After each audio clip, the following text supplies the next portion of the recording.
எவ்வளவு பெரிய மழை பெய்தாலும் அதனை சமாளிப்பதற்கு தயாராக இருப்பதாக முதல்வர் ஸ்டாலின் தெரிவித்துள்ளார்.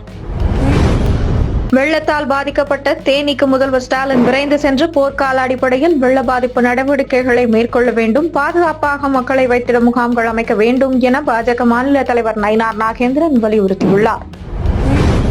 திமுக அரசின் அலட்சியம் காரணமாக விவசாயத்தில் முதல் போட்ட பணத்தை கூட எடுக்க முடியாமல் விவசாயிகள் கண்ணீர் சிந்துகிறார்கள்.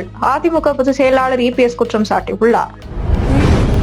கடந்த ஆண்டு யூடியூப் சேனல் ஒன்றுக்கு பேட்டியளித்த போது நீதிமன்றம் குறித்து அவதூறாக பேசியதாக நாம் தமிழர் கட்சி ஒருங்கிணைப்பாளர் சீமான் மீது போலீசார் 2 பிரிவுகளின் கீழ் வழக்கு பதிவு செய்துள்ளனர். மத்திய அரசின் PM ஸ்ரீ திட்டத்தில் இணைவதற்கு கேரள அரசு முடிவு செய்துள்ளது. மத்திய அரசின் நிதி பெறுவதற்காக இந்த முடிவு எடுக்கப்பட்டுள்ளதாகவும் அதே நேரத்தில் மாநிலத்தின் கல்விக் கொள்கையில் இருந்து பின்வாங்க மாட்டோம் எனவும் தெரிவித்துள்ளது. கேரளாவில் கடந்த 17 நாட்களில் மட்டும் 41 பேர் மூளையை தின்னும் அமீபா தொற்றால் பாதிக்கப்பட்டுள்ளனர். அவர்களில் 20 பேர் திருவனந்தபுரத்தை சேர்ந்தவர்கள்.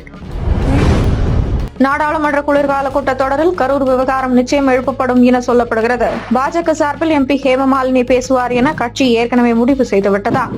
தமிழில் தான் அவர் பேசப் போவதாக டெல்லி வட்டார செய்திகள் தெரிவித்துள்ளன.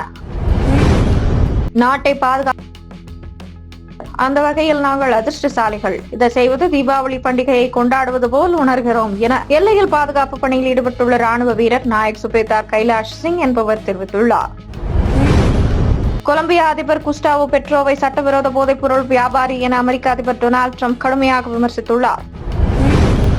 ரஷ்யாவின் மிகப்பெரிய எரிவாயு நிலையத்தின் மீது உக்ரைன் ட்ரோன் தாக்குதல் நடத்தி இருப்பது பெரும் பரபரப்பை ஏற்படுத்தியுள்ளது. ரஷ்யா யுக்ரைன் இடையே பல ஆண்டுகளாக போர் நீடித்து வருகிறது. இந்த போரை முடிவுக்கு கொண்டுவர அமெரிக்க அதிபர் டிரம்பும் பல்வேறு முயற்சிகளை மேற்கொண்டு வருகிறார். ஆனால் இருதரப்பிலும் பரஸ்பரமாக தாக்குதலை முன்னெடுத்து வருகின்றனர்.